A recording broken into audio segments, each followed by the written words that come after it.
여러분들은 어떠한 생애, 그러니까 내가 일평생 동안 어떠한 삶을 살았다고 평가를 받고 싶습니까? 예수님께서는 오늘 다 이루셨다 그러셨어요. 다 이루셨다. 정말 우리도 그런 고백이 가능하겠죠? 그렇죠? 우리가 하나님 나라에 갈 때 우리가 정말 육신적인 여러 가지 연약함 속에 있겠지요. 그렇지만 영적으로는 우리가 깨어 있어서 우리를 부르셨을 때 우리도 주님 부족하지만 최선을 다했습니다. 이제 내가 하늘나라에 가는 것이 축복입니다. 나를 불러주신 것 감사합니다.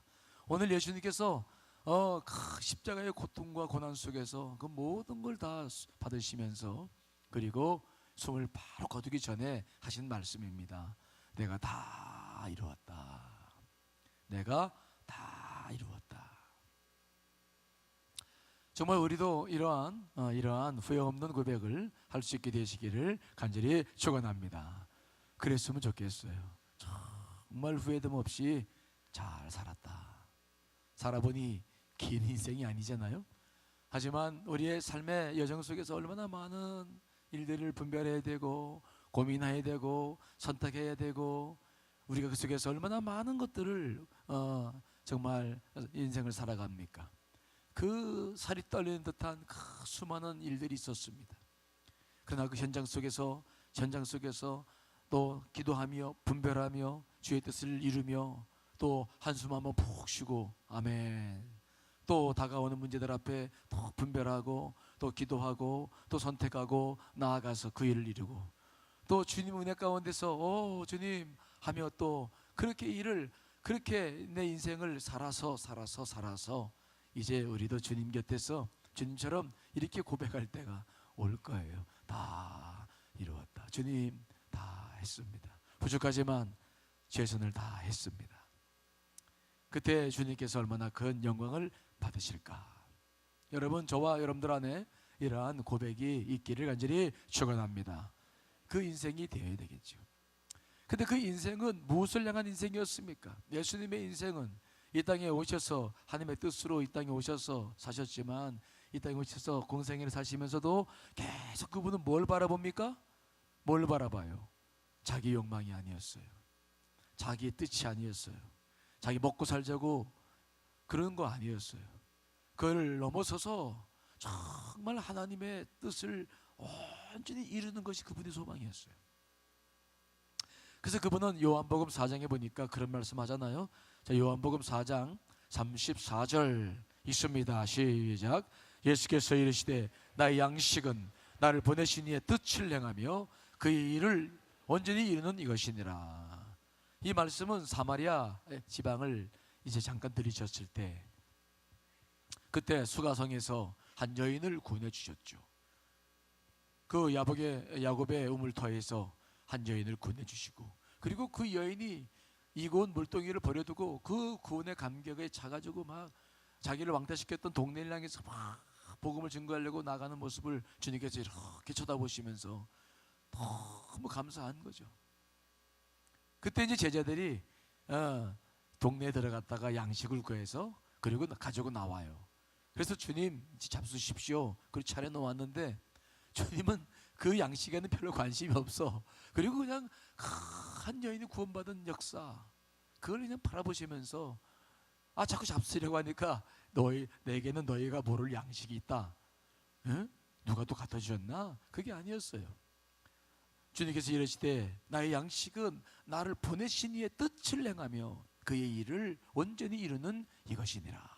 그 하나님의 뜻을 이루는 것 때문에 설레이고 기뻐서 그리고는 식사가 밥 먹고 싶은 마음이 없는 거예요.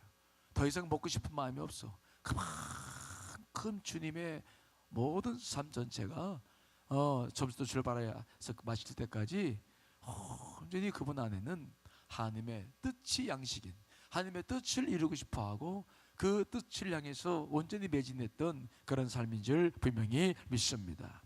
자신의 삶 전체를 주 앞에 드렸죠. 그리고 후회 없이 사셨어요. 그리고는 마지막 다 이루었다. 그러니까 우리가 예수님의 삶을 이렇게 이런 관점으로 조명을 해보면 예수님의 삶은 어떤 삶이었습니까?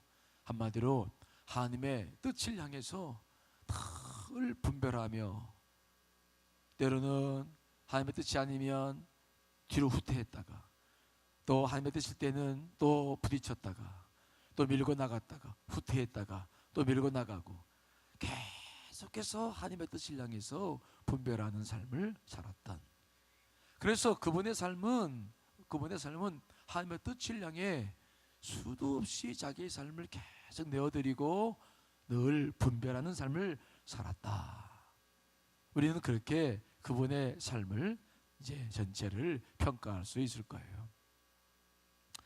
정말 우리에게 있어서 중요한 것은 바로 이분이 이렇게 사신 것은 자기 혼자만의 삶을 위한 것은 아니죠. 예수님께서는 그런 삶을 사시고 난 다음에 자기의 제자들을 사시면서 부르셨어요. 그리고 자신은 그렇게 하나님 나라로 갔지만 부활승천하셨지만 그들을 위해서 성령님을 다시 보내주신 줄 믿습니다. 제자들은 참으로 부족했습니다. 그래서 주님이 살아계실 때도 그분을 온전히 믿지 못했습니다. 하지만 그래서 주님께서는 자신이 떠나는 것이 너희들에게 유익이다라고 말씀하시면서 그들을 위해서 성령님을 보내주셨고, 그리고 그 성령님과 더불어서 그 제자들도 그 시대 자기에게 주신 삶을 그렇게 살았고, 그렇게 살았던 사람들에 의해서 하나님의 나라가 지금도 계속되어 가고 있고, 지금 이 시대는 우리를 불러서 우리로 하여금 그 사명을 감당하게 하여 주신 줄 믿습니다. 저와 여러분은 그래서 이 시대는 오직 우리밖에 없는 거예요. 저와 여러분밖에 없는 것입니다. 저와 여러분들이 이 시대에 부름 받았고 이 시대에 이 사명을 감당하는 것입니다. 우리가 하나님의 뜻을 분별하고 그 하나님의 영광을 위해서 살지 않으면 아무도 한 나라를 위해 살 사람이 없는 시대예요. 이 시대는 그래서 우리가 부름받은 시대죠. 여러분 그 사실을 믿으십니까?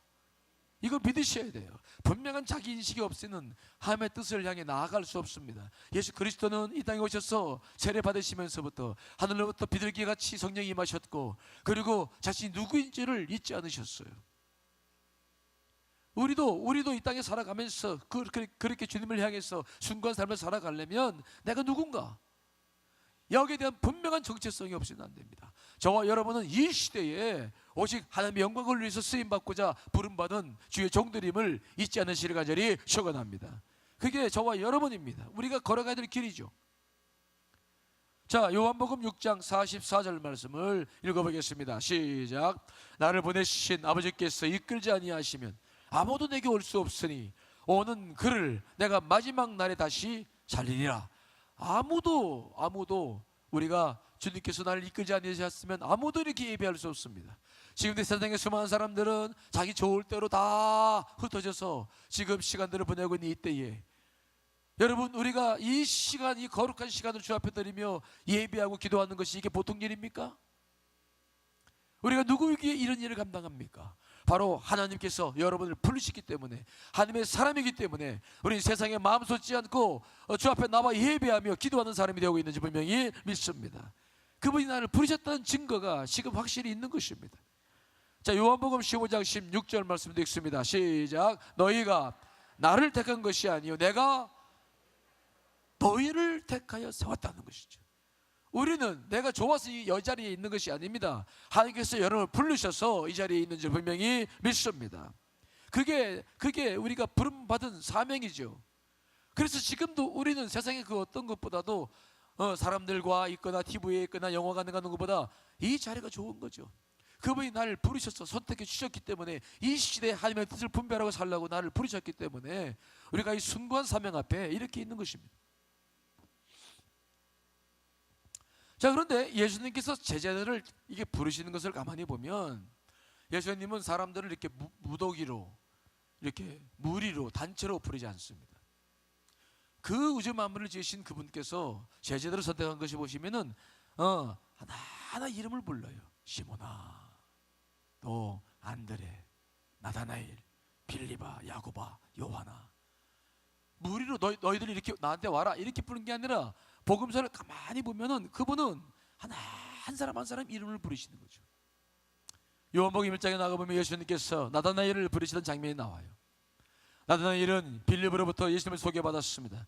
하지만 나다나엘은 나사렛에서 무슨 선한 것이 나겠는가 믿지 않았습니다. 하지만 빌립이 와봐라. 그래서 정말 가봤습니다. 예수님께서 예수님이 있는 곳으로 향해 지금 가고 있습니다. 그런데 그때에 우리 주님은 이미 나다나엘을 다 보고 계셨고 알고 계셨어요. 자, 요한복음 1장 47절 49절 말씀 있습니다. 시작. 예수께서 나다나엘이 자기에게 오는 것을 보시고 그를 가리켜 이르시되 봐라, 이는 참으로 이스라엘 사람이라 그 속에 간사한 것이 없도다. 나다나엘이 이르되 어떻게 나를 아시나이까? 예수께서 대답하여 이르시되 빌립이 너를 부르기 전에 내가 무화과 나무 아래에 있을 때에 보았노라. 나다나엘이 대답하되 랍비여, 당신은 하나님의 아들이시요 당신은 이스라엘의 임금이로소이다. 알고 부르시는 거예요. 여러분을 부르시되 그냥 무리로 부르신 게 아니라 한 사람 한 사람을 보석알처럼 우리를 부르셨는데, 그때 부르셨을 때에 우리를 이미 알고 부르시는 것입니다. 이름도 알고 우리가 어떤 사람인지 알고 어떤 것에 문제를 안고 있고 어떤 것 때문에 우리가 살려고 애를 쓰는지 우리를 다 알고 우리를 부르시는 것입니다. 여러분을 모르셔서 부르신 것이 아니라 여러분을 아시고 여러분을 부르시는 것입니다. 그분은 지금도 우리를 부르셨지만 우리를 모르시는 것이 아닙니다. 그분이 바로 우리를 지으셨고 우리 안고 일어섬을 다 아시는 분이십니다. 우리는 그분의 부르심 앞에 있는 거죠. 자, 시편 139편 1절로 4절의 말씀도 한번 읽어보겠습니다. 시작. 여호와여, 주께서 나를 살펴보셨으므로 나를 아시나이다. 주께서 내가 앉고 일어섬을 아시고 멀리서 나의 생각을 밝히 아시오며 나의 모든 길과 내가 눕는 것을 살펴보셨으므로 나의 모든 행위를 익히 아시오니 여호와여, 내 혀의 말을 알지 못하시는 것이 하나도. 그분은 내가 앉고 일어섬도 아시고 내가 눕는 것과 일어서는 것도 아시고 내 입에서 이 혀의 말을 알지 못하시는 것이 없어요. 그래서 내가 지금 무엇 때문에 고민하나, 내가 무엇 때문에 어떻게 하고 싶어 하는지 우리가 기도하기 전에 우리를 아시고, 그래서 우리가 뭘 분별하려고 하는 것인도 지금 이 시간 그분이 알고 계실 줄 믿습니다. 그분은 정확하게 우리를 알고 계십니다. 그리고 우리를 알고 계시기 때문에 부르셨어요. 정말 우리가 그분의 부르심이 없다고 한다면 우리 인생은 얼마나 허망했을까요? 지금도 세상에 나가서 그죠?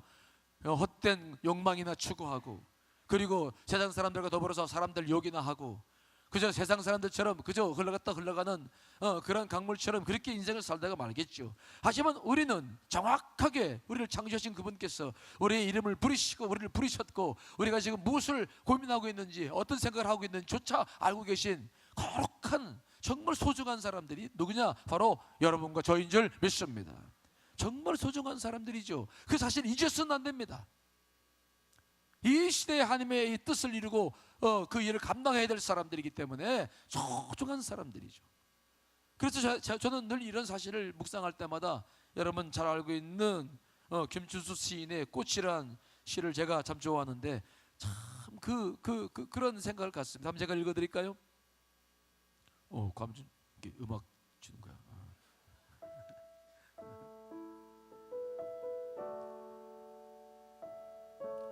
내가 그의 이름을 불러주기 전에는 그는 다만 하나의 몸짓에 지나지 않았다. 내가 그의 이름을 불러주었을 때 그는 나에게로 와서 꽃이 되었다. 내가 그의 이름을 불러준 것처럼 나의 이 빛깔과 향기에 알맞은 누가 나의 이름을 불러다오. 그에게로 가서 나도 그의 꽃이 되고 싶다. 우리들은 모두 무엇이 되고 싶다. 너는 나에게, 나는 너에게 잊혀지지 않는 하나의 눈짓이 되고 싶다. 주님이 부르시기 전까지 우리는 세상의 수많은 사람 가운데 하나였습니다. 70억 명 중에 한 명이었죠. 70억 개 동전을 갖다가 쏟아 놓으면 거기서 과연 나를 찾아낼 수 있겠습니까? 주께서 우리를 부르시기 전에 우리의 모습은 그냥 그렇게 살아가는 수많은 사람 가운데 한 사람이었어요. 다람쥐 쳇바퀴 돌듯 그저 돌고 도는 세상 속에서 먹고 살기 위해서 애를 쓰는 땀을 흘리고 살아가는 그저 평범한 삶을 살았겠죠. 그러나 하나님은 그 속에서부터 우리를 불러내 보내셨어요. 그래서 우리 안에는 새로운 사명과 새로운 삶의 열정이 일어나고 있죠. 예수 그리스도, 하나님, 그분을 향한 거룩한 사명을 우리는 지금도 품고 있는 거예요. 우리 주님은 그렇게 우리를 부르셔놓고 또 우리에게 뭐라고 말씀하십니까? 나를 따라와라. 자, 마가복음 1장 17절 말씀 읽어보겠습니다. 시작. 예수께서 이르시되 나를 따라오라. 내가 너희로 사람을 낳는 어부가 되게 하리라 하시. 나를 따라와라. 내가 이미 그 삶을 다 살아보았다. 십자가에서 다 이루었다라고 말씀하신 그분은 우리 앞서서 바로 하나님 나라를 위해서 무엇이 어떤 어려움이 있는지 그분은 우리들의 삶을 이미 다 살아보셨어요. 그런 그분께서 우리에게 말씀하시는 것입니다. 나를 따라와라. 너 혼자가 아니다. 나를 따라와라. 내가 너와 함께 할 것이다. 나를 따라서 내가 분별하고 내가 살아왔던 것처럼 그리고 나를 따라와라. 따라와라 라는 말은 내 뒤에 서라 그런 말이죠. 앞서는 것이 아닙니다. 그래서 늘 우리가 기도로 그분과 교통하면서 우리가 부족한 모든 부분들을 아뢰며 나아갈 때에 그분은 지금도 우리를 이끌어가고 계신 줄 믿습니다. 그분이 우리를 지금도 이끌고 계시죠. 특별히 우리가 그분의 인도함을 받을 때 늘 분별할 때 기억해야 될 게 있어요. 분별할 때 기억해야 될 게 있는데 뭐냐면 하나님은 절대로 미래의 일들을 한꺼번에 다 주시지 않아요.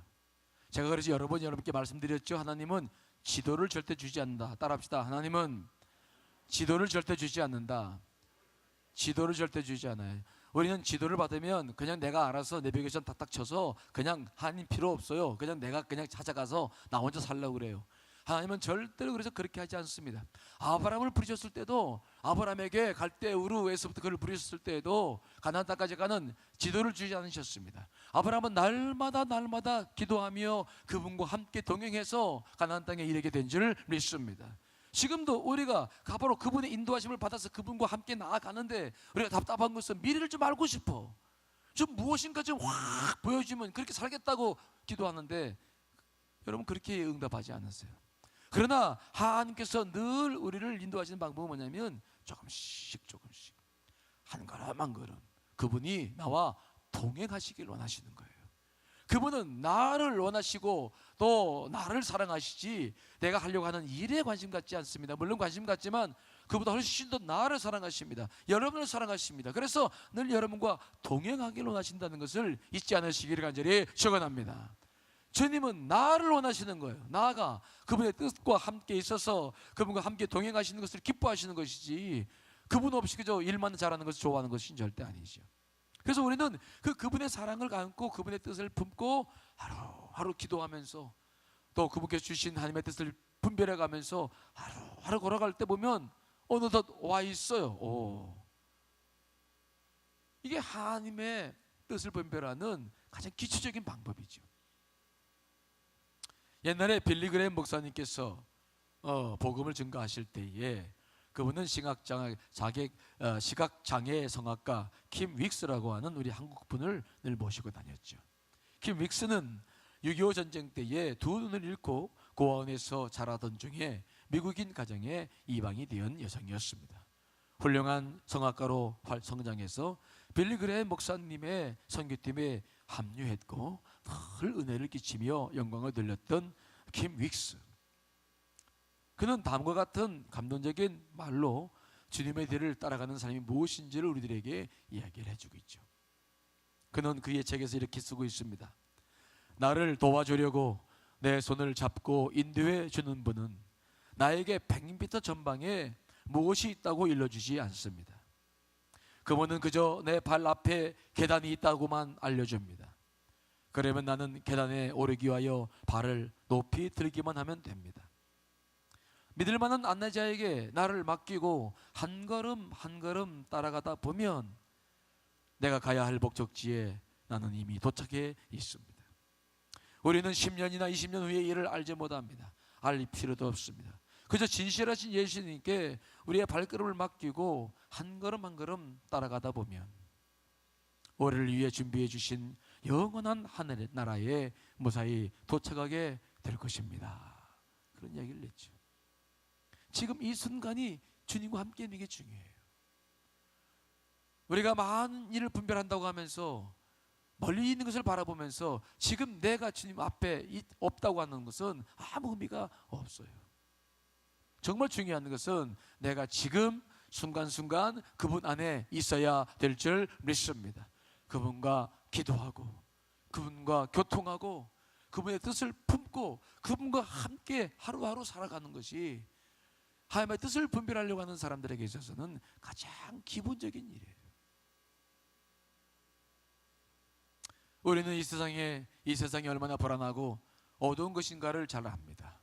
정말 돌아서면 내 신앙을 까맣게 잊어버릴 수 있는, 허덕이듯이 살다 보면 이 세상이 이것이 전부 다인 것처럼 살기 쉬운 것이 우리가 살고 있는 이 땅이에요.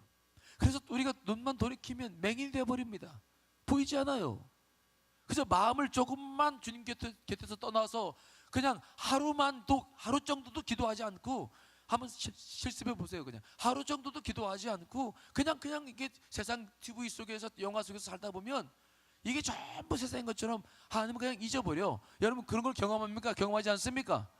금방 경험해버려요. 여러분 우리가 이제 2주째 됐는데 아침 저녁 기도하니까 여러분 달라지는 것이 있죠? 그렇죠? 여러분 안에 담대한 그 무엇과도 바꿀 수 없는 그 신앙의 중심이 여러분 안에 지금 일어나고 있는 것, 이런 거 확인해 보시죠. 그렇죠? 그 전에 감당할 수 없는 것들이었습니다. 그 전에는 코스모스처럼 늘 흔들렸던 삶인데 하루에 3번 기도하기 시작하니까 우리 흔들리잖아요. 세상의 그 어떤 유혹도 우리를 흔들 수 없습니다. 우리의 삶에는 늘 이러한 삶이 필요한 것입니다. 하나님의 뜻을 분별한다고 하면서 내가 오늘 주님과 없다는 것은 의미가 없어요.